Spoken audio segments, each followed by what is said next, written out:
안녕하십니까. 한시 습작 시간입니다. 7원 절구 평기식으로 습작을 하게 된다고 말씀을 드렸죠. 그 습작하는 순서에 대해서는 시객마다 다 자기 나름대로 그 습작 방법이 있고 그 패턴이 있겠지만은 여기서는 가장 일반적인 방법으로 습작을 해볼까 합니다. 그래서 짓는 순서는 일단 제목을 정하고 그 다음에 제목에 맞는 운자를 정한 뒤에 평기식에 맞춰서 제1구부터 순차적으로 지어나가도록 하는데, 이 지을 때 아분을 하면서 지어나가도록 그렇게 하겠습니다. 다만 걱정스러운 점은 제가 나이가 많은 관계로 작시를 하다 보면은 평측이나 대꾸를 잘못 판단해서 쓰는 경우가 종종 생깁니다. 그래서 여러분들께서는 작시법의 전체적인 맥락을 파악해 주시고 단순한 실수라든가 지엽적인 오류가 생기더라도 많은 양해 부탁드리면서 그럼 시작해 보겠습니다. 오늘의 시제는 유화만발로 정했습니다. 유화라는 것은 석류유자입니다. 다시 말해서 석류꽃이라는 뜻이죠.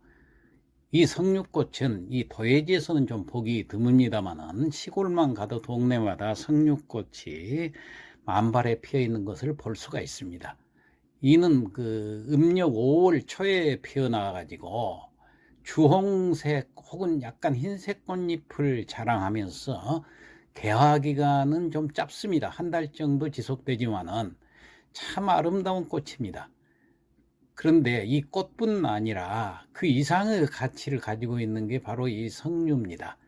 단순히 그 아름다운 외모만 가진 것이 아니고 밝고 화려한 꽃잎은 그 우리가 감상할 수 있는 그 관상 가치를 높여줍니다. 꽃이 또 지고 나면은 영양가가 풍부한 그 열매를 맺어서 식용으로도 활용이 되지요. 또한 집안 공기를 정화하고 환경을 미화하는 데도 아주 효과적이라고 합니다. 양리학적 그 가치까지 이 석류꽃은 약재로도 사용이 되지요. 이 아름다운 꽃과 독특한 열매 때문에 수많은 조선시대 그 시가의 소재가 되기도 했습니다. 우리나라에서는 일찍이 고려자기 문양으로 이 석류가 쓰여졌습니다. 그리고 이 석류나무 꽃은 꽃받침이 발달해서 꽃통이 그 긴 작은 그 종 모양을 이루고 있기 때문에 끝이 여러 개로 갈라지고 꽃잎이 아주 진한 붉은색으로 핍니다. 이런 꽃 모양을 보고 송나라의 그 왕안석은 이렇게 시를 지었어요. 만록총 중에 홍일점이다. 만록총류, 아주 짙푸른 잎사귀 사이에서 피어난 한 송이의 붉은 꽃이다. 이 한 송이의 붉은 꽃이란 홍일점, 이게 유행이 돼가지고 그 석류나무 꽃의 아름다움이 오늘날에도 쓰이고 있어요. 오늘날에도 남성 속에서 한 여인을 말할 때 홍일점이라고 이렇게 얘기하잖아요. 바로 여기서 나온 얘기입니다.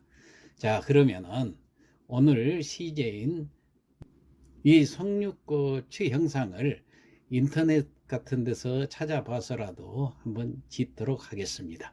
자, 아부는 으뜸원, 땅곤, 잡을문, 문문, 마늘번, 자, 이렇게 5글자로 정했습니다. 그럼 먼저 수련부터 작시를 하지요.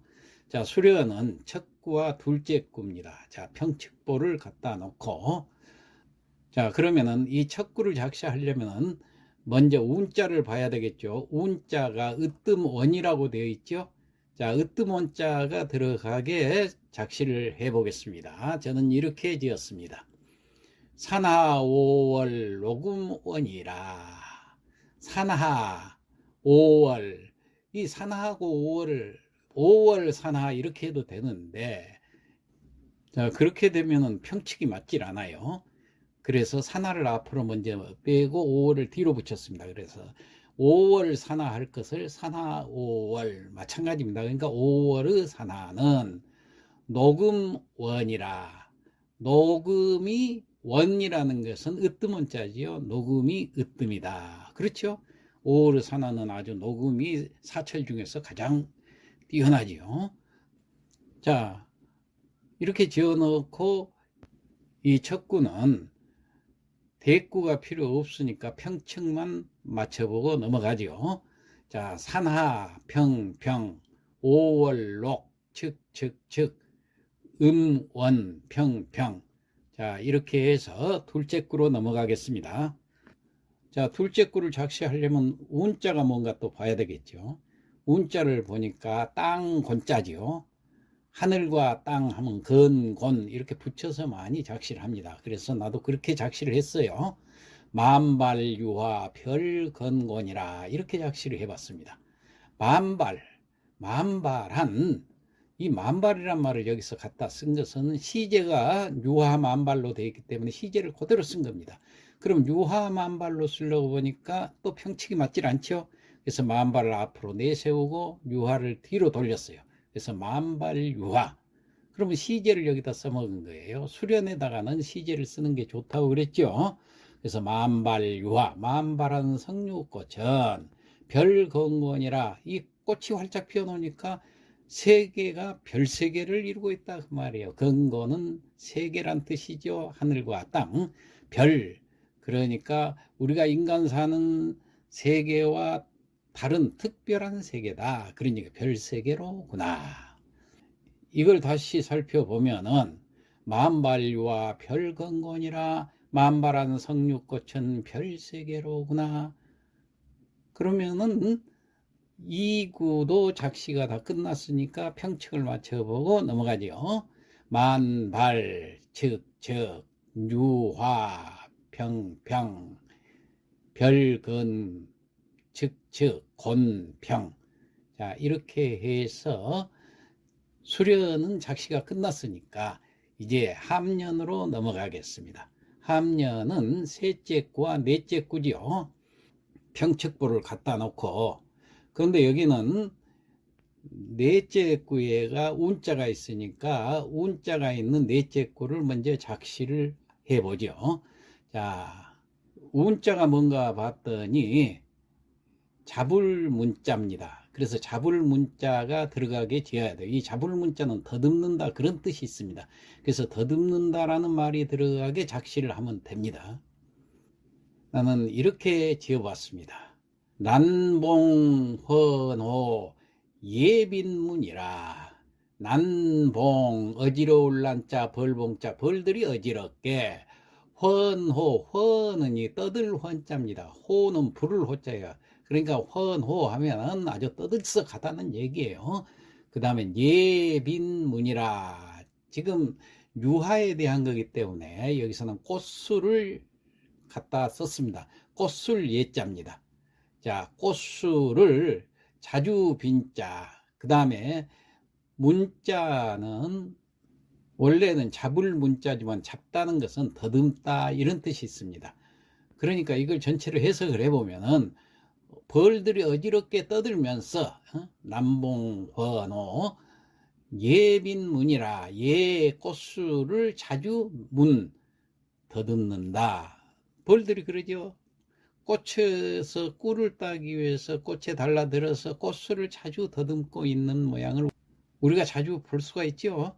그래서 다시 해석해 보면 난봉헌호 예빈문이라. 어지러이 벌들이 떠들면서 꽃술을 자주 더듬는다. 자, 그러면은 사구 작시가 끝났으면은 여기 사구하고 대를 맞춰서 3구를 한번 지어보죠. 대를 맞출 때는 두자 석자로 맞추는 게 좋다고 그랬죠. 자, 맨 앞에 란봉, 벌이 어지럽게 날아다닌다고 해서 란봉 그랬어요. 이제 벌을 했으니까 이번에는 대가 되려면 나비를 하면 참 좋겠죠. 그래서 나비 접자를 썼습니다. 어지럽게 날아다닌다 그랬으니까 유사어로서 미친 듯이 날아다닌다. 그래서 광자를 썼어요. 그래서 광접. 그럼 남봉하고 광접은 대가 잘 되죠. 그 다음에 떠들 헌자, 시끄럽게 떠든다 해서 불을 호자를 요것과 대를 맞추기 위해서 무비 이렇게 지어봤습니다. 무는 춤출 무자, 날비자. 춤을 추며 날아다닌다. 부르면서 떠든다. 두 개가 다 동사, 동사끼리 결합이 된 거지요. 그 다음에 꽃술 예자하고 꽃가루 분자하고 또 맞아요. 그래서 예하고 분하고 대가 잘 됩니다. 그 다음에 자주 어루만진다, 자주 더듬는다 이런 뜻으로 해서 요탐 이렇게 지었습니다. 요는 시끄러울 요자, 시끄럽게 탐 찾는다. 그래서 작시를 다시 한번 살펴보면 광전무비 분요탐이라. 광전 미친 듯이 나비들이 춤을 추면서 날아와서 꽃가루를 어지럽게 찾는다. 그러면 서로 대가 잘 되죠. 이제 대를 맞췄으니까 평측을 맞춰보고 넘어가죠. 자, 3구 평측. 광접, 측, 측, 무비, 분, 평, 평, 평, 요탐, 측, 측. 그런데 이 3구에서 맨 첫 글자 광자는, 미칠 광자는 원래 평성인데 그 측성줄에가 써 있죠. 그렇지만은 첫 글자는 상관이 없다고 그랬죠. 그 다음에 이 춤출무자, 세 번째에 있는 춤출무자도 이건 평성줄에가 있는데 이거 측성입니다. 그렇지만은 세 번째 글자도 상관이 없다고 그랬어요. 그래서 측성을 갖다가 써도 무관합니다. 자, 그러면은 3구 평측을 다 맞춰 봤으니까 4구 평측을 보죠. 난봉, 평평, 헌호예, 측, 측, 측, 빈문, 평평. 그런데 여기서 우리가 주의할 것은 맨 앞 글자 어지러울 난자는 평성 줄이가 있지만 원래 측성입니다. 그래도 첫 글자니까 상관이 없다고 그랬어요. 벌봉자는 그대로 평성이고, 그 다음에 헌자, 짓거릴 헌자가 있죠. 이게 떠들다 그런 뜻이라고 그랬죠. 요것도 지금 측성 줄에가 있는데 이것도 평성입니다. 근데 세 번째 글자는 상관이 없다고 그랬지요. 그 다음 네 번째 글자 부를 호자죠. 이 부를 호자는 통고저입니다. 통고저라는 것은 측성에도 쓸 수 있고 평성에도 쓸 수 있고 다 통한다는 얘기예요. 그래서 이것도 상관이 없습니다. 자, 이렇게 해서 평측이 좀 까다롭습니다만은 우리가 평측 맞추는 것을 자주 하다 보니까 이제 좀 알겠죠. 자, 그러면은 함년은 다 끝났으니까 이제 경년으로 넘어가겠습니다. 경년은 5구하고 6구가 되지요. 이것도 마찬가지로 6구에가 운자가 있기 때문에 6구부터 먼저 작시를 해야 됩니다. 자, 6구 운자가 뭔가 봤더니 문자지요. 그래서 문자가 들어가게 작시를 저는 이렇게 했습니다. 운사 음시 삭출문이라. 자, 운사는 시인을 말하지요. 운운자 선비사자. 시는 시를 읊을음자, 시를 읊으러. 여기는 셈수자지만 여기서는 자주삭자로 쓰인 겁니다. 그래서 자주, 출문, 나갈 출자, 문자, 문 밖으로 나간다. 이렇게 지었습니다. 자, 다시 한번 볼까요? 운사 음시 삭출문이라. 시인은 시를 풀어 자주 문 밖으로 나간다. 그러면은 자, 여기에다 대꾸를 맞춰서 5구도 한번 지어봐야 되겠죠. 자, 대꾸를 한번 맞춰 봅시다. 운사, 시인을 운사라고 그랬죠. 이번에는 글을 쓰는 운사이기 때문에 대를 맞추기 위해서, 그래서 운사 대신에 화공을 5구에다는 쓰면 적당할 것 같아요. 그러면 대가 잘 되죠. 그림 화자, 장인 공자를 써서 운사와 화공. 그 다음 시를 읊는다 하고 그림을 그린다 하고 서로 대가 잘 되지요. 그림 그릴 회자, 그 다음에 그림 화자, 그림을 그린다. 자주 삭자 대신에 부지런할 근자를 썼어요. 자주삭자하고 부지런할 끈자, 자주하고 부지런하게 같은 부사로 대가 잘 됩니다. 그 다음 출문과 심원, 문 밖으로 나간다. 자, 동산을 찾는다. 날 출자, 찾을 심자 동사끼리. 그 다음에 문자, 동산 원자, 명사끼리. 대가 잘 되지요? 자, 그러면은 일단 오구 작시를 다시 한번 살펴보면은 화공회화 근심원이라. 화공은 회화, 그림을 그리려, 근심은 부지런히, 심은 동산을 찾는다. 그러면 서로 대가 잘 되기 때문에 자, 5구부터 평측을 마치고 넘어가죠. 화공, 평평, 회화, 측측, 근심, 평평, 원측. 자, 그런데 여기서 맨 앞에 그림 화자는 측성인데 병성죄가 있습니다. 첫 글자니까 상관이 없지요. 그 다음에 여기 화자가 하나, 둘, 셋, 네 번째 또 그림 화자가 있죠. 그런데 이건 첩자가 되긴 되지만은 한 구에는 글자가 두 자 있어도 되고 세 자 있어도 되고 상관이 없습니다. 그래서 첩자여도 허용이 됩니다. 우리가 이제 이런 걸 하나씩 익혀가면서 우리가 작시하는 법을 깨닫게 됩니다. 자, 이렇게 해서 5구 평측을 마쳤으니까 자, 6구 평측도 맞춰보겠습니다.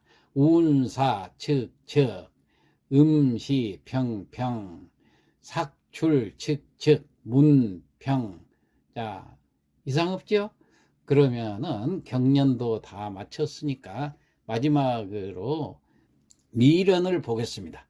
미련은 7구와 8구죠. 자, 평측부를 갖다 놓고 여기는 8구의 운자가 마늘 번자로 되어 있죠. 그렇지만은 이 8구는 구태여 8구 운자가 있다고 해서 8구를 먼저 지을 필요가 없어요. 대구가 없으니까 7구부터 순차적으로 작시를 해 봅시다. 그러면 7구와 8구를 짓겠는데 7구를 먼저 작시를 하죠. 요거 7구와 8구는 미련이기 때문에 이제 마지막으로 마무리를 한 단계로 우리가 작시를 해야 됩니다. 그래서 7구는 이렇게 지어봤습니다. 노체 심신 우연약한데. 자, 노체, 늙을 노자, 몸체자, 늙은 몸이라. 심신은 우리말 그대로 쓰지요. 심신이 더욱 우자, 더욱 연약도 우리말 그대로 씁니다. 연약해져 간다 그 말이에요. 그러니까 늙은 몸이라 심신은 더욱 연약해져 가는데, 이렇게 해서 이제 결구를 맺으려고 그래요. 자, 이렇게 짓고 평측을 먼저 맞추고 8구로 넘어가겠습니다. 노체, 측, 심신, 평, 연약, 측. 자, 그러면 네, 여기서 노체란 말이 조금 거부감 같아서 노래에 늙은 몸이 그런 뜻으로, 혹은 노구, 몸구자를 써서 이렇게 쓰려고 그랬더니 두 개가 다 평성이 돼 가지고 쓸 수가 없어요. 그래서 측성인 체자를 갖다 와서 노체로 이렇게 지은 겁니다. 그 다음에 연약도 유약하다 혹은 쇠약하다 이렇게 쓰려고 그랬어요. 그랬더니 유자나 쇠자는 전부 평성이니까 여기서는 측성이 나와야 되죠. 그래서 연자를 쓴 겁니다. 그래서 이렇게 작시를 할 때는 항상 평측을 생각하면서 작시를 해야 됩니다.